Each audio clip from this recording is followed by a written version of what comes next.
Uthi-ke abantu bami kuyoba khona abantu besifazane lana abawufaka amabhlukwe ababe benemlomo ebovu kuhle kweyamantshiyane. Kuthiwa amaNazaretha ngaleso sikhathi ahleka ngoba athi mayibuka phesheya yabona iy'moba yilokhu lamashu ngabe ibikho.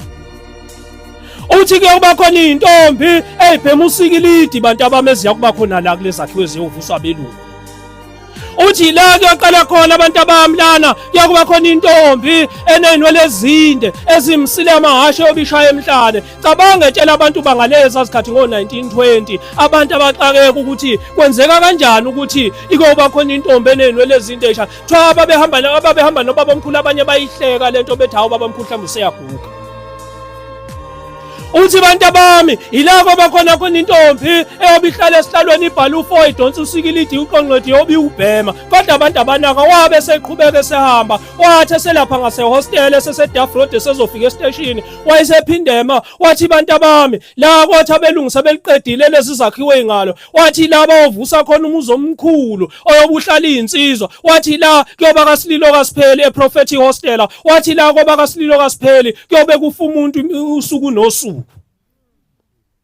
Akekho umuntu ongalazi ihostela la kaMasha liprofetha ubaba mkhulu kusakhona umoba lapha. Kuthiwa wake wathi efika ngapha ezweni la ithi emampondweni ubaba mkhulu kuthiwa wathi hamba namaNazaretha wayesebona umbili umncane wayesethi bantu bami wathi niyawubona inlombili ukuthi usho ukuthini okhipha ikhweba umncane umfushane. AmaNazaretha ehamba nobaba mkhulu azange ayiqonde leyo nto ukuthi isho ukuthini. Uthi hayi bantu bami lombili uyakhuluma uthi kunesikhathi esizayo lapha kuyakuba khona izingane zenu eziyokuzala izingane ezincane. Wathi niyoze nibuze iyothi ingane ibelethile ingane incane niyoze nibuze ukuthi ngabe ubelethile ingane yakho yini ziyokuphendula zithi cha ingane yami. Uthi isikhathi esisayo lesesishoye lombili okhipha ikhweba umncane kangaka. Kodwa amaNazaretha adideka ukuthi kokwenza kanjani ingane encane izala ingane encane ngoba ngalesa sikhathi kwakusayihlazo nokuthi umuntu athole ingane ngaphandle komshado.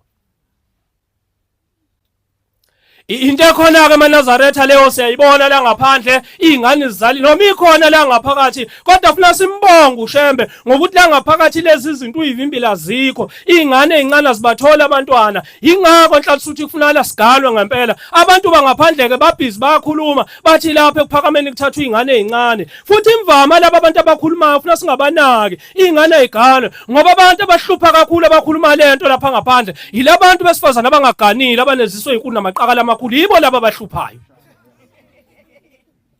Mawuthi uyalandela akaganiwe njalo unengane yentombazane eyi-2000 kwayona isinengane usewugogo ufuna ukuthi lezi ngane zikaShembe njengoba ethi kaShembe amakhehla athatha izingane zincane ufuna zizalele ekhaya ngoba laba abantu basezweni bayahlupha bayathanda ukuyilawula inkolo kaShembe umthole elawula ukuthi kaShembe nje kuganwa izingane ezincane. Mawuthi uyalandela lezi ngane ezingasonti kaShembe la ngaphandle ezihamba umkhosi womhlanga ezingewona amaNazaretha azihluphi zona ezi zinto into olithulile kodwa kuhlupho nina laba abazaleli emakhaya.